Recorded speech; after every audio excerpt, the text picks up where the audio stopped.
ఆమదాల వలస స్పీకర్ తమ్మినేని సీతారాం,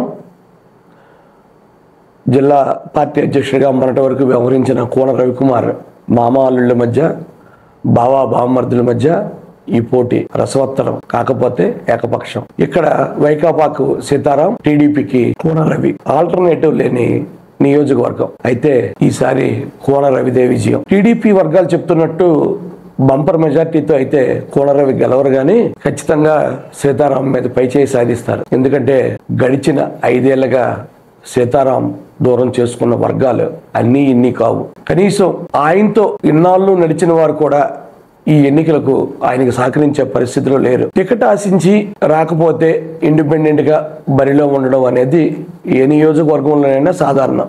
4 డబ్బులుంటే ఇండిపెండెంట్ గా పోటీ చేయొచ్చు. వీరంతా ఏ పార్టీ నుంచి టికెట్ ఆశించారో ఆ పార్టీ అభ్యర్థిని ఓడించడానికే ఇండిపెండెంట్ గా బరిలో ఉంటారు. ఇక్కడ సువ్వార్ గాంధీ సీతారామును ఓడించడం కోసమే బరిలో ఉన్నారని అందరికీ తెలుసు. సీతారాం ఓటు పక్కాగా కొంత మేరకు సువ్వార్ గాంధీకి ట్రాన్స్ఫర్ అవుతుందనడంలో సందేహం లేదు. సువ్వార్ గాంధీకి పడిన ప్రతి ఓటు కానీ పార్టీ ఎక్కడ కూడా ఒకసారి కమిటీ అయితే వెనక్కి తగ్గేది లేదన్న రీతిలో వ్యవహరించడం వల్ల ఎక్కడ సువ్వార్ గాంధీకి బుజ్జగింపులు గాని, ఇండిపెండెంట్ గా బరిలో లేకుండా ఉపసంహరించుకునే నెగోషియేషన్స్ కానీ చేయకపోవడం వల్ల ఆయన కూడా పెద్ద ఎత్తున డబ్బులు ఖర్చు పెట్టుకుని తిరుగుతున్నారు. ఆయన ఎంత ఖర్చు పెడితే ఎన్ని ఓట్లు రాబెట్టుకుంటే సీతారాంకి అంత నష్టం. ఇక గతసారి దువ్వాడ శ్రీను ఎంపీ అభ్యర్థి కావడం సీతారాంకు కలిసి వచ్చిన అంశం. ఆమదాల వలస నియోజకవర్గంలో సీతారాం గెలిచిన ఏ సందర్భంలోనూ ఆయనకి అన్ని ఓట్లు మెజార్టీ రాలేదు. మొన్న దువ్వాడ శ్రీను ఎంపీగా బరిలో ఉండడం వల్ల